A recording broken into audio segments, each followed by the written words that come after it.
오늘 윤석열 대통령의 국정 브리핑과 기자회견에서는 현안, 국정 운영 현안 말고도 예민한 정치 문제들, 논란들도 질문을 잇따라 받았습니다.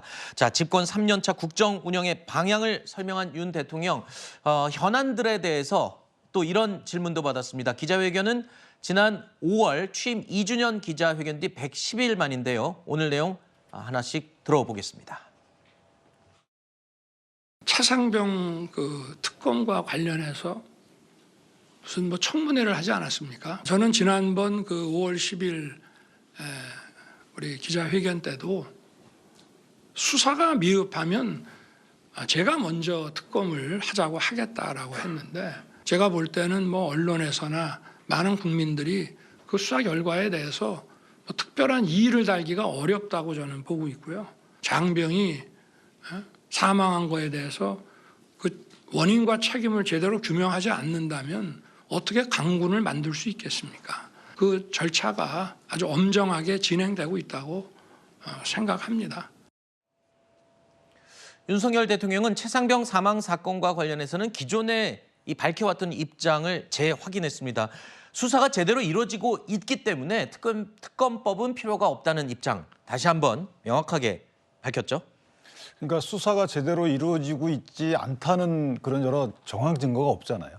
그러니까 공수처에서 외압에 관련된 수사가 이루어지고 있고, 그다음에 경찰에서는 이제 실제 사망 원인, 그다음에 그 책임자 범위, 여기에 대해 수사가 일단은 이제 일단락됐던 부분이 있단 말이죠.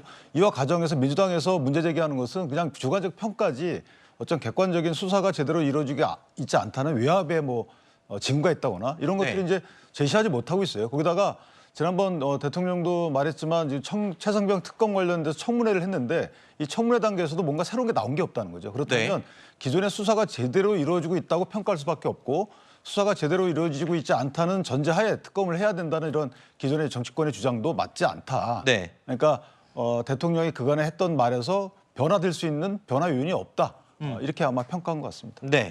네, 대통령이 지금 이제 수사 외압 의혹의 몸통이 아니냐라고 의심을 받고 있는 상황에서 대통령께서 지금 이루어지고 있는 수사에 대한 어떤 평가를 한다라는 것 자체가 저는 적절하지 않다라고 생각을 하고, 마치 예를 들면 이제 과거에 박근혜 전 대통령이 국정농단은 없었다라고 이야기를 했을 때 과연 그걸 누가 믿었겠습니까? 이제 특검이 진행되는 과정 속에서 결국에 어떤 검찰의 수사가 아니라 특검이라는 제3의 이제 기구가 할 수 있는 일들을 통해서 밝혀낼 수 있는 진실이 있듯이 이번에도 마찬가지입니다. 대통령실 관계자들과 또는 국방부 장관이라던가 이런 분들이 여러 차례 통화를 했던 그런 정황들, 그다음에 결국 대통령의 경로로부터 이 모든 일들이 시작된 게 아니냐라는 의혹들을 밝히려면 결국 기존의 수사로는 분명히 한계가 있는 것이죠. 오히려 특검의 필요성이 높아지고 있는 상황에서 대통령만 지금 수사의 정당성을 주장하셔봤자 전 여기에 대해서 국민들께서 동의해 주시기는 어렵다고 생각합니다. 제가 하나 궁금한 게 기존의 수사로서 왜 한계가 있는지는 민주당에서 구체적인 얘기를 안 하세요. 그러니까 제가 아까 말씀드렸지만 기존의 수사진의 어떤 지휘관계 때문에, 임명권자이기 때문에 이런 일반적인 논리 말고 어떤 정황이 있기 때문에 이게 수사가 공정하지 못할 것이고 소위 말하는 몸통이 있다는 걸 상정하더라도 몸통을 못 밝혀낼 것이다라고 말씀 주시는 그 객관적인 어떤 정황적 근거가 없다는 거죠. 그 말을 대통령이 하고 있는 것 같아요. 아니 수사에 한계가 있다라는 거 근거가 없지 않냐, 지금 이렇게 반박을 하고 계시는데요. 일단 청문회를 통해서 객관적인 증거가 의혹이 안 나왔다고 하시는데, 대표적인 게 02800-7070 아니겠습니까? 그거 알아보니까 어쨌든 대통령 경호실로 전화가 왔고, 그 전화를 통해서 이정석 국방부 장관과 조태용 안보실장이라든지 여러분에게 통화가 된 거예요. 그리고 나서 이게 대통령 경호실 전화라는 보도가 있고 난 다음에 총무처에서 이 번호를 해지를 해버립니다. 그리고 그 다음날 다시 가입을 합니다. 이게 떳떳한 거라면 그럴 필요가 있겠습니까? 그래서 이런 것도 이 청문회 과정에서 민주당 의원이 만약에 이것을 대통령 외압과 관련해서 이렇게 바꾼 거라면 그건 증거인멸이다라고 하니까 밝은 화를 내셨어요. 그래서 이러한 것들이 전체적으로 조금 미심쩍고, 또 대통령께서 수사가 미진하면 또 특검을 하시겠다고 하는데, 저는 궁금한 점이 그러면 미흡한지 제대로인지는 누가 평가하는 거죠? 이것도 참 의구심스럽습니다.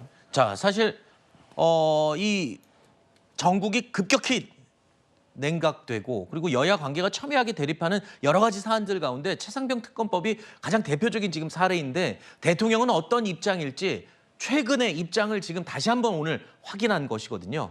제가 조금만 덧붙여서 말씀드리면 방금 전에 이제 그 수사가 미흡한지 아닌지는 누가 평가하느냐라고 강 부위원장께서 말씀을 주셨는데 바로 그 부분을 평가할 수 있도록 공수처가 빨리 좀 수사 결과를 내놔야 됩니다. 자, 오늘이 8월 29일입니다. 이종섭 전 국방장관을 출국금지 시켰던 게 올해 연초고 호주 대사로 부임했다가 돌아오는 것이 3월이에요. 지금 6개월이 다 돼가는데 아직도 부르지도 못해요. 지금 네. 강 부위원장께서 말씀하신 그런 것들이 다 객관적인 팩트고 확인된 사실이라면 왜 수사가 이렇게 진도가 안 나갑니까? 그러면서 대통령 개인의 통신 기록을 확보했다고 그런 것은 슬쩍 흘리면서 수사는 제대로 못하고 있다고 보여져요. 그러면은 공수처가 이쯤 되면은 수사가 아니라 정치를 하는 것이 아니냐라는 국민들의 비판도 실존한다는 것을 좀 잘 알아주십사 하는 말씀. 알겠습니다. 일단 대통령이 최근에 논란이 됐던 현안들에 대해서 의견을 하나씩 다 밝혔기 때문에 오늘 그걸 다 짚어보려면 빨리빨리 진행을 해야 될 것 같습니다.